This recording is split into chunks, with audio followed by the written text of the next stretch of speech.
Bonjour à tous. Aujourd'hui, nous allons nous attaquer au problème des exercices stoichiométriques avec réactifs en excès et réactifs limitants. Alors, j'ai pris un exemple.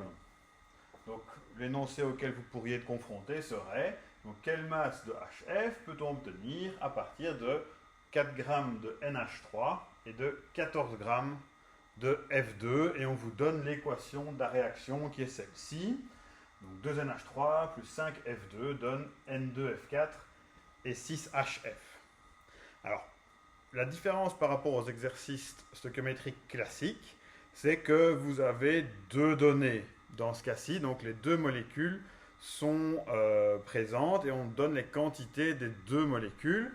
Autrement dit, vous avez deux données. Vous avez ici une donnée qui est 4 grammes. Et ici, vous avez une autre donnée qui est 14 grammes. Ça, c'est l'énoncé qui vous les fournit. Et votre inconnu est donc la quantité de HF. Donc tout ça, vous pouvez le voir rien qu'en lisant l'énoncé, forcément. Alors, comment est-ce qu'on va résoudre le problème? On va faire exactement comme un exercice de stoichiométrie normale. Autrement dit, on va commencer par transformer les données en moles. Donc, le nombre de moles de NH3, c'est comme d'habitude la masse sur la masse molaire. Donc 4 grammes sur la masse molaire qui vaut 17.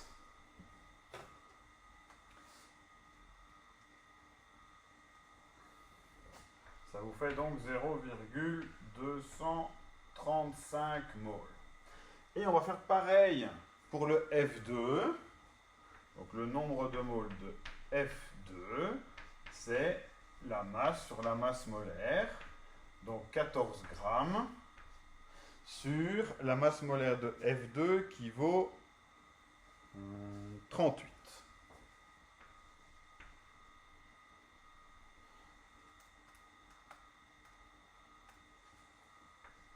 Ça vous fait donc 0,368. Donc, vous avez deux données, le NH3 et le F2, et on va donc devoir, à partir de ces deux données-là, trouver quelle quantité de HF on va pouvoir produire. Alors, on prend régulièrement l'analogie des sandwichs au jambon. Si vous avez dans votre frigo ou chez vous une centaine de petits pains pour faire des sandwichs, mais que vous n'avez que 3 tranches de jambon, vous ne pourrez faire qu'en tout que 3 sandwichs au jambon, puisque ça sera ce qui va vous manquer en premier. Ce qui vous manque en premier, c'est ce qu'on appelle le réactif limitant. Donc dans l'exemple que j'ai pris, le jambon. Par contre, j'ai beaucoup trop de petits pains, ça sera mon réactif en excès. Et donc, il va falloir faire pareil ici. Dans ma réaction chimique, j'ai du NH3 et du F2. Il y en a un des deux qui va me manquer en premier. Ça sera mon réactif limitant et c'est lui qui va pouvoir me dire combien je vais pouvoir faire de HF. Donc la quantité de HF que je peux former va dépendre de celui qui va me manquer en premier. Donc la toute première chose à faire maintenant, ça va être de trouver quel est mon réactif limitant. Alors pour ça, on va utiliser les valeurs qu'on a trouvées ici, donc le nombre de moles de mes deux réactifs, mais il faut également tenir compte des coefficients de l'équation. Donc les coefficients d'équation vous disent quelle quantité il faut des deux réactifs. Donc ici, il me faut 2 NH3 quand j'utilise 5 F2. Donc il me faut plus du double de F2 que de NH3. Et donc, je vais regarder les données que j'ai ici. Et c'est vrai que j'ai un petit peu plus de F2, puisque 0,368 c'est plus grand que 0,235.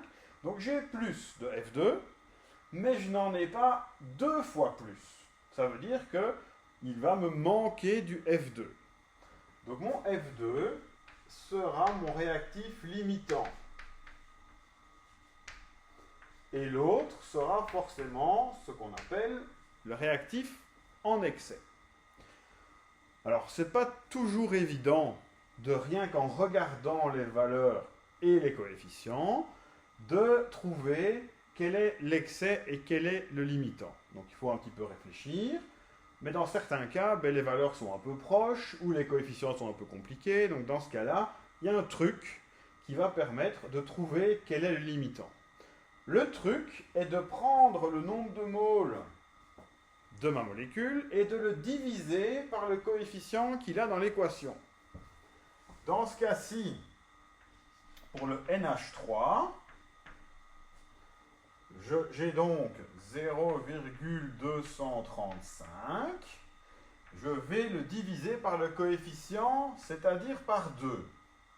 Et pour le F2, je vais prendre ce que j'ai obtenu ici, donc 0,368, et je vais le diviser par le coefficient, c'est-à-dire par 5.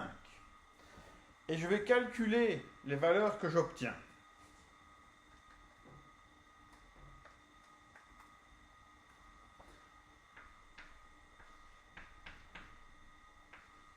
Donc pour le NH3, ça fait 0,118. Et pour l'autre,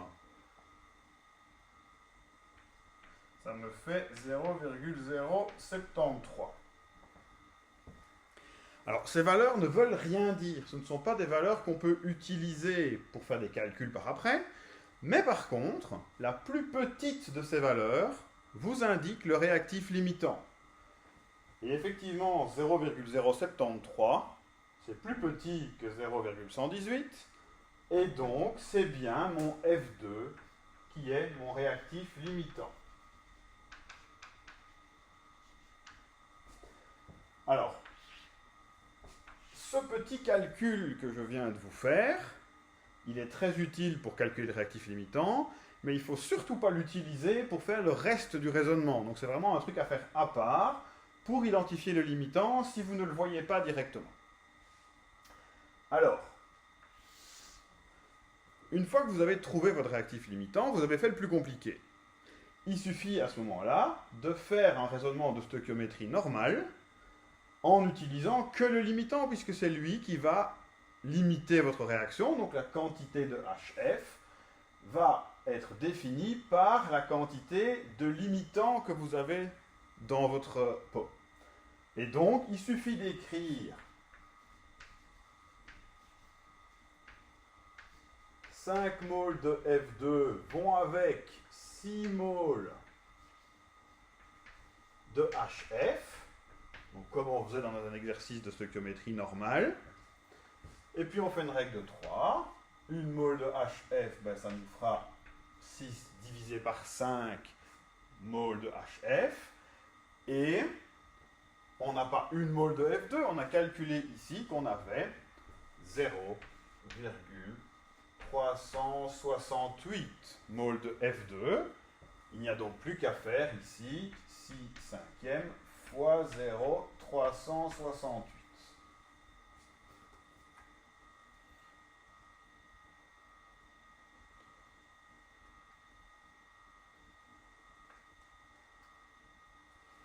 Ce qui fait 0,442 moles de mon inconnu. Et donc j'ai terminé, j'ai trouvé la quantité d'inconnu qu'on peut obtenir. Il reste plus qu'à la convertir dans l'unité qui est demandée. Dans ce cas-ci, on demande la masse de HF. Et donc la masse, c'est le nombre de moles fois la masse molaire. 0,0442 qu'on vient de trouver, fois la masse molaire de HF qui vaut 20, de nouveau qu'on trouve dans le tableau périodique. Et donc, vous avez une réponse de 8,83 grammes de HF. Ça, c'est donc la quantité de HF qu'on peut obtenir à partir de mes deux données. Donc, en résumé, qu'est-ce qu'on fait quand on a un problème avec des excès et des limitants? On a nos deux données, on les repère. On a une inconnue que l'on repère. Je calcule mes nombres de moles pour mes deux données. J'utilise éventuellement le petit truc qui consiste à diviser ce nombre de moles par les coefficients pour repérer le plus petit, c'est-à-dire le limitant. Une fois que j'ai mon limitant, je fais une stoichiométrie normale. Je pars de ma règle de 3. 5 moles de ma donnée vont avec 6 moles de mon inconnu. Je fais ma règle de 3. Je trouve le nombre de moles de mon inconnu que je multiplie par la masse molaire pour trouver la masse. Et c'est terminé. J'espère que ça vous aura aidé.